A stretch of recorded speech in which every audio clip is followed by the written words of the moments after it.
place, worm. Prepare yourself. Damn Saiyan.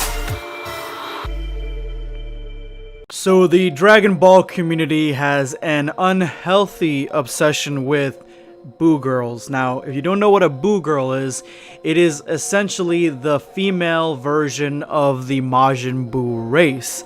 And as of late, there is a lot of different fan art on Twitter, on DeviantArt. You can Google search in images and find tons of different art for the Majin Buu girls. But why are we so obsessed with them? Well, I can really only give you guys why I think that we are obsessed with them. And I give you my take plus a little bit of history on the creation of Boo Girls. And let me tell you, if you are not aware of the history of the Majin Buu race in Dragon Ball Online, then whoa, you are in store for something today. So, how did the Majin Buu race come to be? Well, the first mention of a Majin Buu race, at least the first that I can find, is in Dragon Ball Online. And essentially what happened is that Boo, this Boo, he read one of Mr. Satan's adult books called Bob and Margaret, and this caused him to want to have a lover. So what he did was he split himself into two people.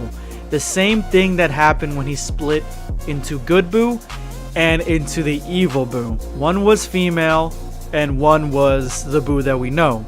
Ultimately, after being together for a while, they wanted to have children. So what they did was tear little chicken nugget pieces off themselves and combine them together, making bigger chicken nugget pieces. Then they hit these chicken nugget pieces with a brand new technique called the Love Beam. And that is how Baby Boo was created. Once the family grew, I'm thinking from just continually splitting themselves apart, they became their own race.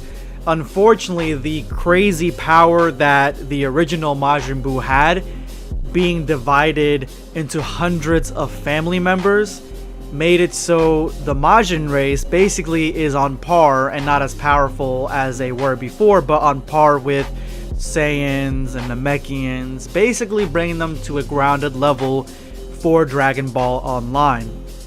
So let me reiterate this. Boo read some porn, and he split half of himself, creating a female version, and then they essentially had the Majin Buu version of sex to create a baby, and then that baby ultimately divided himself in the same process, basically like amoebas, and they created their own incestuous family tree, and that is how we got the Majin Buu race. I am not shitting you. I know, crazy, right? So this is the story of Dragon Ball Online, and this obviously spills over into Xenoverse, Xenoverse 2.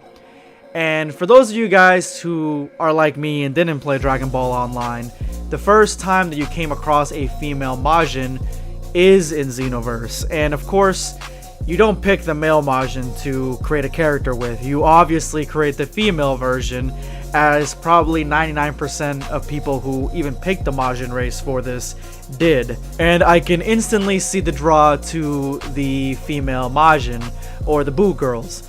And it's because they can shapeshift and look like almost anything. They're anthropomorphic enough to look humanoid, but seem like they are a toy. And lastly, their wardrobe is basically genie wardrobe, and we love that shit on females for decades now. And ultimately, their powers are also a draw. I mean, they can shapeshift, stretch, they have the candy beam, they can absorb and become anything, or absorb the qualities and power of anything into their being.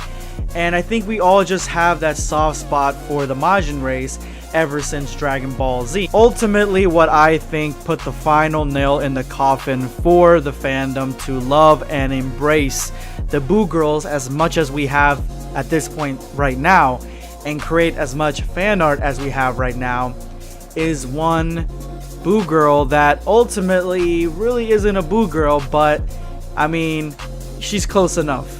Y'all already know who I'm talking about, and that is Android 21.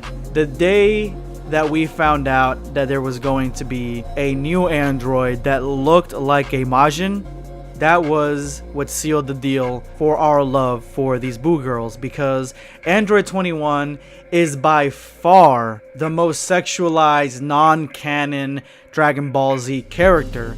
I think right now the only other character that's making her have a run for her money is Cheelai from Dragon Ball Super Broly, and her rise to Bayness is enough material for another video. Ultimately, Android 21 just seals the deal in a lot of factors that make us extremely attracted to her. At least I'm talking about me. She's got 2 transformations. One is a redhead with glasses. I mean, redheads are my favorite color. Then she transforms into this crazy white-haired Majin looking chick, and here's the kicker: instead of having the tentacle appendage thing that the Majins have on top of their head, and that up until this point I thought this is the only way you could do a Majin Boo Girl, she's got that shit as a tail. I mean, mind blown, right? Either way, I just wanted to make this video to shed some love onto these Boo Girls, and of course, any chance that I have to shed some love on Android 21, I'm gonna take it. This is going to be Blackscape signing off. Take care, guys.